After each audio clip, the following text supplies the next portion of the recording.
से लंच हो कि डिनर हो आज रेसिपी सबुठार परफेक्ट रहिबो एकदम हेल्दी रहिबो टेस्टी मध्य रहिबो आ कम समय रे मध्य बनी पारिबो आ ये रेसिपी सहित कौन से तरकारी भी दरकार पड़िबो नाही खाली रे ही खाई हे जिवो। तो आज आमे बनेबा super tasty healthy fry rice. जो माने बैचलर अछंती समय कम अच्छे से मानक पई एटा बेस्ट रेसिपी रहिबो। तो नमस्कार प्रज्ञा मिश्रा यूट्यूब चैनल को आपण मानको ढेर सारा स्वागत।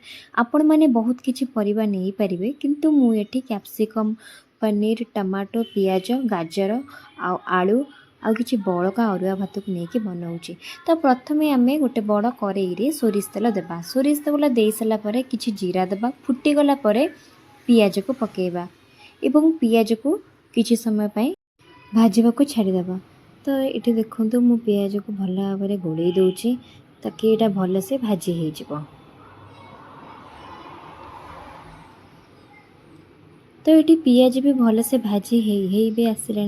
तो आम ये आड कर कटा जाइथिबा कंचा टमाटो तो आपको आम ए भल से गोलई नबा।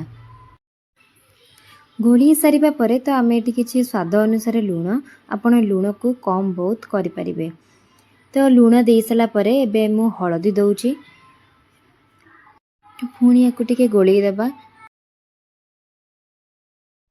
तो आपण मैंने एठी स्वीट कॉर्न मध्य ऐड करि परिबे। एठी देखंतु परिबा मध्य सिझी हेई आसिलानी।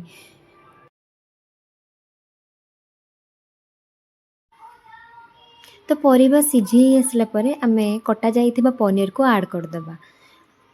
तो भले से गोली ही सारिबा परे तो आमु एठी मैगी मसाला यूज करछि। तो आपण माने जे कोनोसी मसाला चाहिए आपण यूज करि परिबे।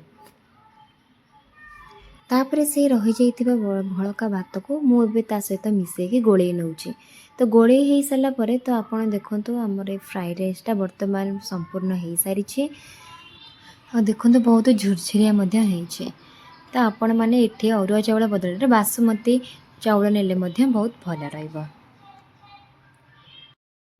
वीडियोटी भल लगी आपण माने निश्चिंत मो चैनल को सब्सक्राइब करिवे और लाइक करिवे। रहुची जय जगन्नाथ।